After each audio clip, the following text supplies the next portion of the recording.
Hello students, आज हम मानक विचलन पढ़ेंगे। मानक विचलन विचलनशीलता की सबसे ज़्यादा शुद्ध माप है। इससे पहले भी आप विचलनशीलता के और टाइप पढ़े थे आपने, जैसे कि रेंज है, क्वार्टाइल डेविएशन है, मीन डेविएशन है। पर उन सबसे ज़्यादा शुद्ध मान आपको मानक विचलन से प्राप्त होगा, वेरिएबिलिटी का। मानक विचलन है क्या, ये आपको बताती हूँ।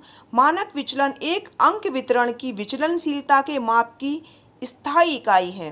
प्रत्येक अंक वितरण का अपना एक मानक विचलन होता है और वह एक माप की ऐसी इकाई होता है जिससे उस अंक वितरण के विस्तार को प्राय स्पष्ट रूप से उस व्याख्या करके बताया जा सकता है। सामान्यतः एक अंक वितरण अपने मानक विचलन को 6 इकाइयों में बांटता है, यानी किसी अंक वितरण में मानक विचलन की 6 इकाइयाँ होती हैं।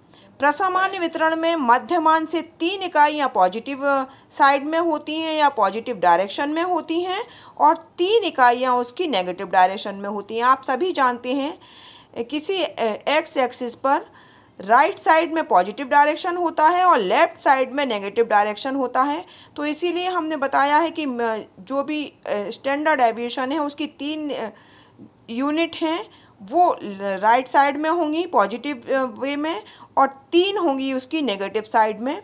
अर्थात एक अंक वितरण का पूरा एक्सपेंशन या उसकी पूरी विचलनशीलता मध्यमान प्लस माइनस 3SD के इक्वल होता है, m प्लस माइनस 3SD। इसको आगे आप समझेंगे तब आपको समझ में आएगा कि मैं किस तरह से आपको बताना चाह रही हूँ। एक एग्जाम्पल लेते हैं इसे समझाने के लिए। यदि किसी स्कोर डिस्ट्रीब्यूशन में मीन आपको दिया है, मीन यानी m इक्वल टू 100, SD की वैल्यू आपको 15 दी है, तब हम पूरे विश्वास के साथ कह सकते हैं कि पूरे अंक वितरण का विस्तार है वो m प्लस माइनस 3 सिग्मा, अर्थात m plus minus 3 into SD की वैल्यू या सिग्मा की वैल्यू हमारे पास 15 है। तो इसकी मैक्सिमम रेंज क्या होगी, m plus 3 into 15 equal to 145, ये उसकी मैक्सिमम रेंज होगी। और मिनिमम रेंज क्या होगी, 100 माइनस 3 इंटू 15 इक्वल टू 55, ये उसकी मिनिमम रेंज होगी। आगे आपको एक फिगर के द्वारा मैं समझाती हूँ। ये एक नॉर्मल डिस्ट्रीब्यूशन दिया है आपको। मैंने पहले भी जब रेंज पढ़ाया था तब भी मैंने आपको बताया था कि ये एक नॉर्मल डिस्ट्रीब्यूशन किस तरह से दिया जाता है। देखिए, एक आपको फिगर दिया हुआ है, इसमें m है मीन आपका, जो कि केंद्रीय प्रवृत्ति की माप है, इसकी वैल्यू है आपकी 100। अब इसमें 3 साइड दी हुई हैं, ये देखिए आप, इसमें ये पॉजिटिव साइड है और ये नेगेटिव साइड है। ये देखिए, ये मीन है हमारा, इसकी वैल्यू यहाँ पर बढ़ती हुई होंगी धनात्मक वे में और यहाँ पर घटती हुई वैल्यू होंगी। तो हमने m प्लस माइनस 3 सिग्मा कहा था, तो प्लस सिग्मा का डायरेक्शन ये होगा और m माइनस 3 सिग्मा का डायरेक्शन ये होगा। देख लीजिए आप, ये दिया हुआ है आपको, मीन दिया है 100, आपकी सिग्मा की वैल्यू 15 है, SD की वैल्यू, SD को हम सिग्मा से भी डिनोट करते हैं, कभी कभी, हमेशा ही करते हैं। तो SD इक्वल टू सिग्मा यहाँ दिखाया गया है।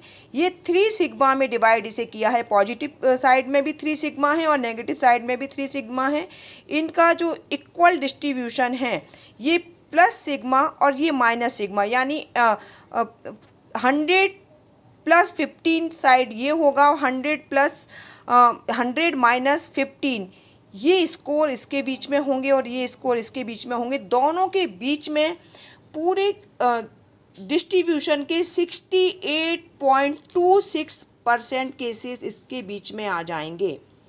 ठीक है, माइनस सिग्मा और प्लस सिग्मा, इन दोनों के बीच में हमारे जो पूरे स्कोर डिस्ट्रीब्यूशन है उसके 68.26% केसेस इसके मीडियन के या मध्यमान के या मीन के सबसे ज़्यादा पास होंगे। इसके बाद में यहाँ 2 सिग्मा है, 2 सिग्मा यानी m plus 2 sigma, m plus sigma की वैल्यू हमारे पास 15 है, यानी ये हो जाएगा हमारा 130। 2 सिग्मा की वैल्यू हो जाएगी 130 और इसके बाद यहाँ पर -2 सिग्मा है तो इसमें से ये माइनस हो जाएगा, तो ये हमारी वैल्यू आएगी 70। इसलिए इन दोनों सिग्मा के बीच में -2 सिग्मा और +2 सिग्मा, इन दोनों सिग्माओं के बीच में पूरे स्कोर डिस्ट्रीब्यूशन के 95.44% केसेस इन दोनों के बीच में होंगे। अब एक सिग्मा और है हमारा, ये है +3 सिग्मा, स्टैंडर्ड डेविएशन का +3 सिग्मा और इस साइड पर होगा नेगेटिव साइड पर -3 सिग्मा। इन दोनों के बीच में 99.73% स्कोर आ जाएंगे, यानी मैक्सिमम स्कोर इसके अंदर आ जाएंगे। कुछ स्कोर हैं जिसे हम 0.27 लगभग इतना स्कोर होगा जो कि ना तो मैक्सिमम सीमा में आते हैं और ना ही मिनिमम सीमा के अंतर्गत आते हैं। वो ऐसे स्कोर्स हैं जिनकी वैल्यू इस मैक्सिमम और मिनिमम स्कोर के भी बाहर जा सकती है। उपरोक्त आकृति में एसडी के आधार पर एक अंक वितरण के अंकों की परिसीमाएं, जो मैंने आपको अभी समझाया था, m ± 3 सिग्मा जो पूरे स्कोर का एक्सपेंशन बताया है, इसका फैलाव है -3 सिग्मा से +3 सिग्मा। ये मिनिमम पॉइंट होगा और ये मैक्सिमम पॉइंट होगा। तो ये हमारा एच डी यहाँ से यहाँ तक होता है। मिनिमम में ये 55 तक जा सकता है, जो आपको वैल्यू अभी दी हुई है 3 सिग्मा, यानी आपको एच डी की वैल्यू 15 दी है, तो उसमें मिनिमम रेंज इसकी 55 तक आ सकती है और मैक्सिमम रेंज इसकी 145 तक आ सकती है। ठीक है, m ± 3 सिग्मा ये इसका स्कोर एक्सपेंशन हो जाएगा। अब फर्स्ट देख लीजिए हम 1 सिग्मा की वैल्यू कैसे निकालेंगे। मीन ±1 सिग्मा के अंतर्गत एक अंक वितरण के 68.26% केसेस आ जाएंगे, ये मैंने आपको अभी बताया था। मध्यमान के ±2 सिग्मा के अंतर्गत इस अंक वितरण के 95.44 केसेस आ जाएंगे। ये आपने देखा, इतना स्कोर इन दोनों सिग्माओं के बीच में आ जाएगा, -2 सिग्मा और +2 सिग्मा। इनकी वैल्यू के बारे में एग्ज़ाम में पूछा जाता है। आप चाहे एमएड का एग्ज़ाम दें, आप नेट आगे चल के आप नेट की तैयारी करेंगे, नेट के एग्ज़ाम में इन मानों को पूछा जाता है कि ±1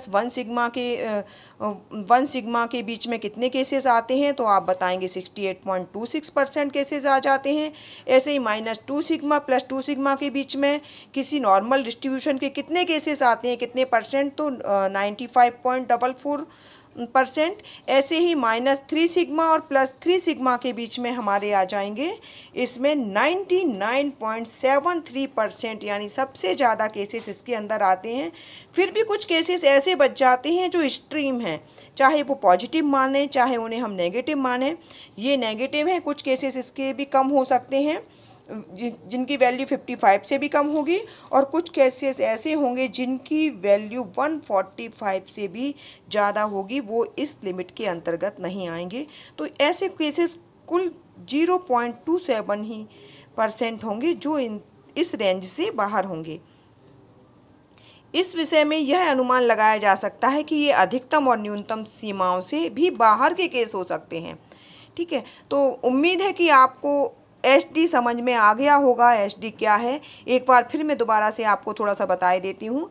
मान लीजिए कोई आपको स्कोर डिस्ट्रीब्यूशन दिया है, ये एक स्कोर डिस्ट्रीब्यूशन है, ये एक्स एक्सिस की पॉजिटिव साइड है, यानी पॉजिटिव डायरेक्शन है। यहाँ बढ़ते हुए केसेस होंगे या जो वैल्यू है वो बढ़ती हुई होगी, और ये नेगेटिव है, यानी यहाँ से मीन से कम वैल्यू होना शुरू हो जाएगी, क्योंकि इसमें से लगातार एस टी की वैल्यू कम हो जाएगी और इसमें एस टी की वैल्यू बढ़ती जाएगी, तो ये यहाँ मैक्सिमम स्कोर है और ये इसका मिनिमम स्कोर होगा। ये एक आपको फैला बताया गया है कि किस तरह से नॉर्मल डिस्ट्रीब्यूशन में एस डी यानी स्टैंडर्ड डेविएशन का एक्सपेंशन होता है। ठीक है, उम्मीद करते हैं कि आपको ये समझ में आ गया होगा, और अगर आपको कोई दिक्कत है तो आप मुझे मैसेज के द्वारा बता सकते हैं।